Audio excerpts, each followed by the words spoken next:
I had moments. There was one chapter in the book that addressed a character that was given to me. The name of the character is Natty Nine Clark. And I'm so happy that fans around the world were like, we don't want Natty doing that. Because you guys helped me. But there were a few moments where I was like, listen, I'm not going to do the dance-off contestant. I'm not going to win a Best Body contest. I don't really want to pass gas as a character. But what I would love to do is wrestle. And so I finally, I stuck to my guns. I fought through some not so great storylines. I continued to persevere and just here I am. So stay the last part meeting. Yeah! Yeah! Woo!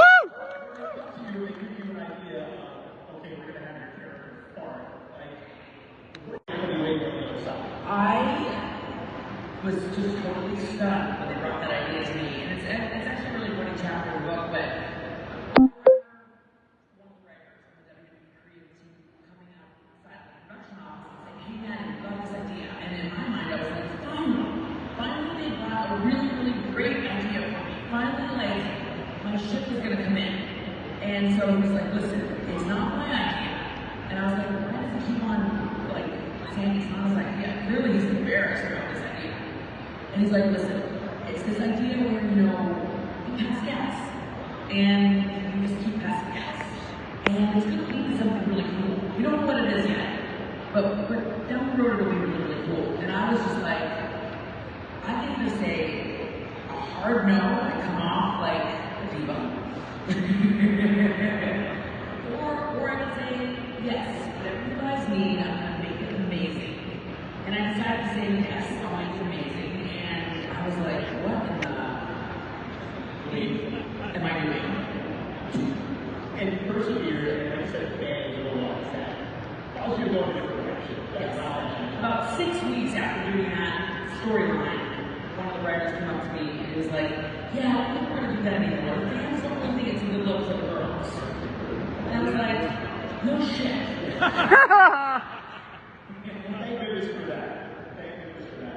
And that's my last story of the day, by the way. You have probably done a long time. I'll allow it. Back to the wrestling. What changes? It's evolved so much. Things have come along. Are there any changes that you see that still need to happen for the place? I believe that we just need to continue growing and moving forward. Like, for me, I would love to see a WrestleMania where it's 50% girls matches, 50% guys matches. I think the girls we always want to keep striving for more. You can never, not just the wrestling, but like in life, you can never just rest on something good that you did and be like, I had a great match, the work is done. I think all of us want to have new roles, new hopes, new dreams, new things to work towards. So I'm excited to see that happen. Our vision. I'm excited to see it happen, as we continue to grow and build and all that. So, we just want to have everything. Us girls are very spoiled. And any wrestlers that you're right that you love watching? Oh, I love watching Ilya Dragunov. You guys know he has one title. He's amazing. I know he's just coming back from an injury, but he is amazing. I love watching Chelsea Green. Chelsea makes me laugh. She just entertains me. Of course, I love my girl Nikki Bella. And I'm so happy Nikki's back. Of course, I'm always waiting for Brie to come back. You need a Bella win for you. And of course, I think they would be the ultimate bad guys. I would love to wrestle Julia. I would love to work with Stephanie. I would love to work with Io. I had a couple matches with Io Sky, but let me tell you, Io hits really hard. Yeah, she hits really hard. She comes off as really nice in person, but she's still beat. Yeah. What about Jade Cargill? Jade is awesome. Jade is awesome. Sometimes you see people on social media and you're like, okay, that's a filter. That's the head. They don't look like that. But when you see Jade Cargill in person, she looks like that. She looks scarier than that. She's like a real life superhero. But she's very, very good. She's not as good as Melina Thomas. Right. That sounds like a challenge.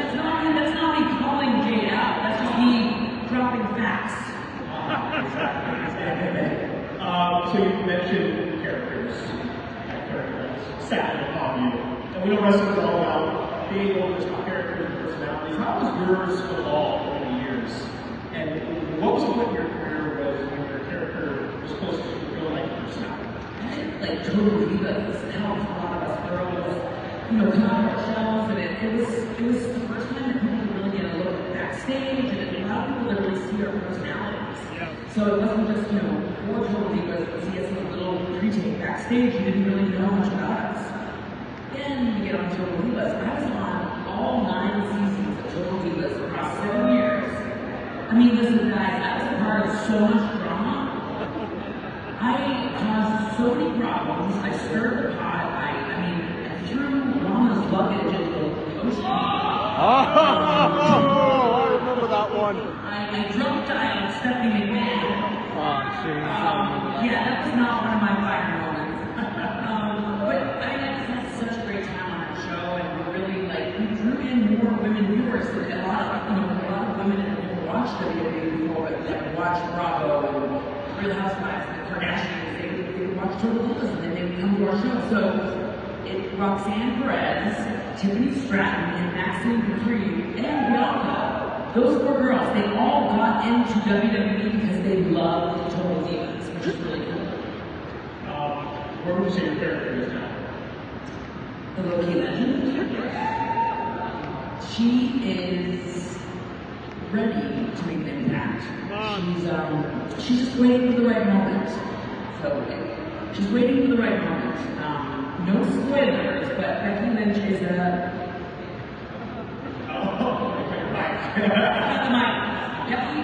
Becky's not very nice. So Becky better watch it because always gonna have Maxine Dupree's back. Spoilers. I want to talk about your dad. So you're right about your book. You're very proud of this book. Dedicated. Yes. You say there were a few Gemini parts, and for better or for worse, over the course of my life, I meet all of them. What was it like to see those different sides of your father? What were those different sides? My dad was my best friend. I dedicated the book to him because he was such a big, special part of my life. And the coolest thing with my dad and our relationship with my dad is that we got to share wrestling. Which, by the way, I see that in Ivar Turner. I love it.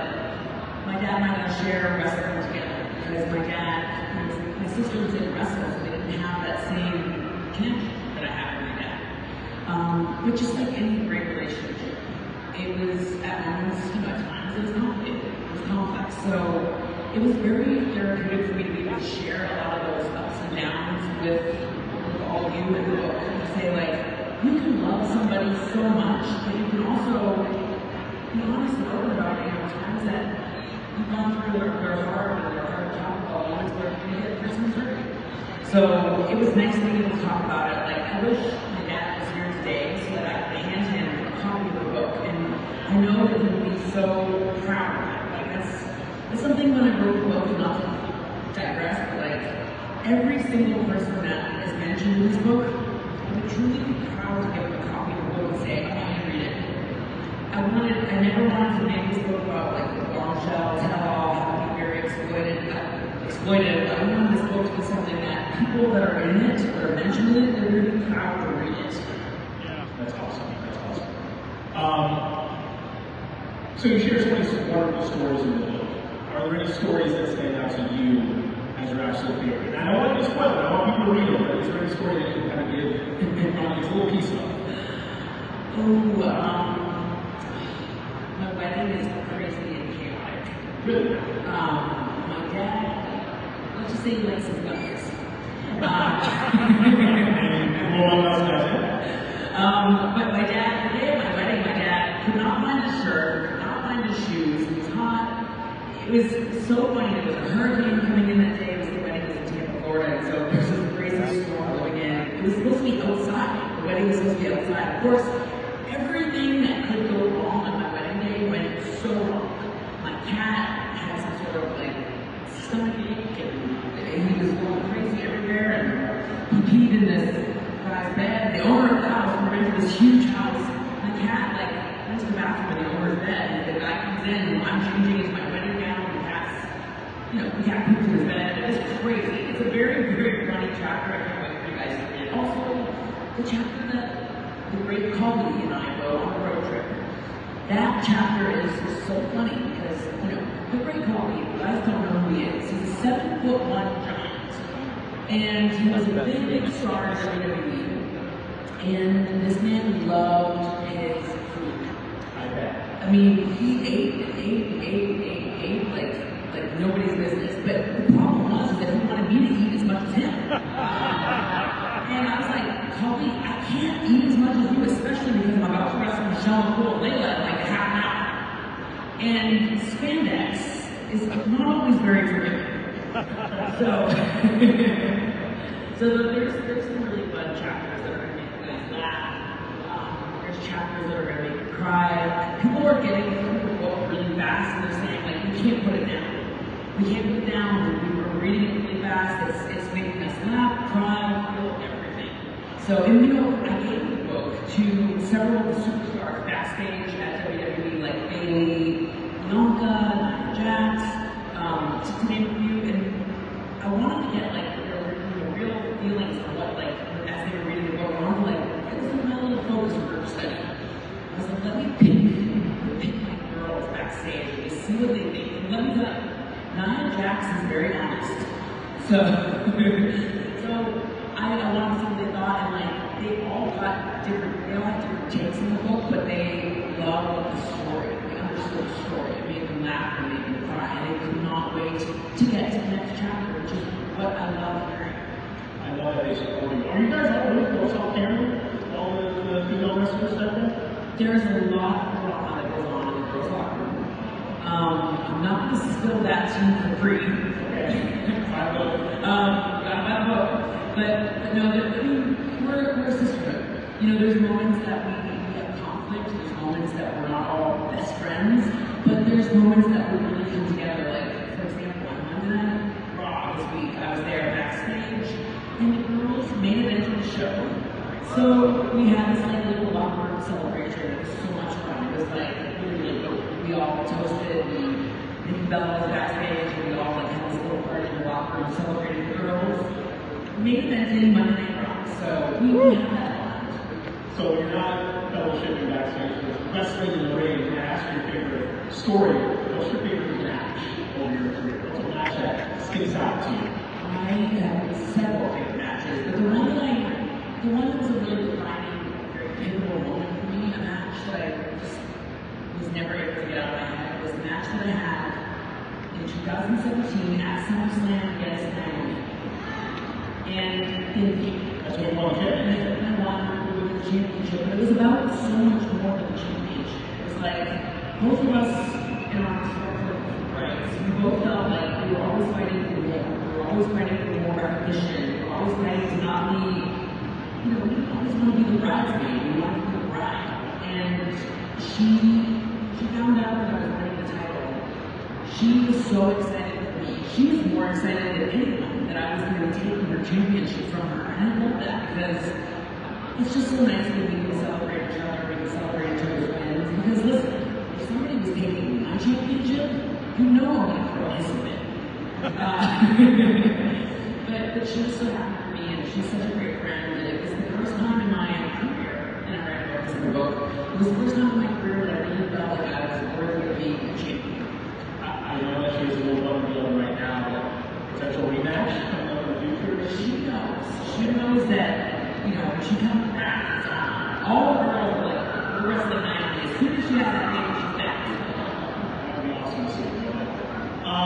Any advice for girls out there that want to be wrestlers? Or I don't know if there are any parents out there that little girls that are interested in wrestling. What would your advice be to those girls? I think if you want to be a wrestler, or a guy, or if you have a dream, not just wrestling, but if you have a dream, my best piece of advice is to ask yourself, why not me? And that's something I started doing when I was writing the book, and I was building this new character outside of WWE. I was like, as much as I love being Natalia, I'm like, why can't I be the person that I always wanted to be? And so the book, what's so great about the book is that when you get finished reading it, it's going to really help you redefine the way that you look at success in your life. Success isn't just about winning championships. It's about believing in yourself, finding your voice and chasing your dreams hard. At least knowing that you did everything in your power to chase your dreams to the fullest extent. And so ask yourself, if you really, really want to do something, why not you? You know, why can't you?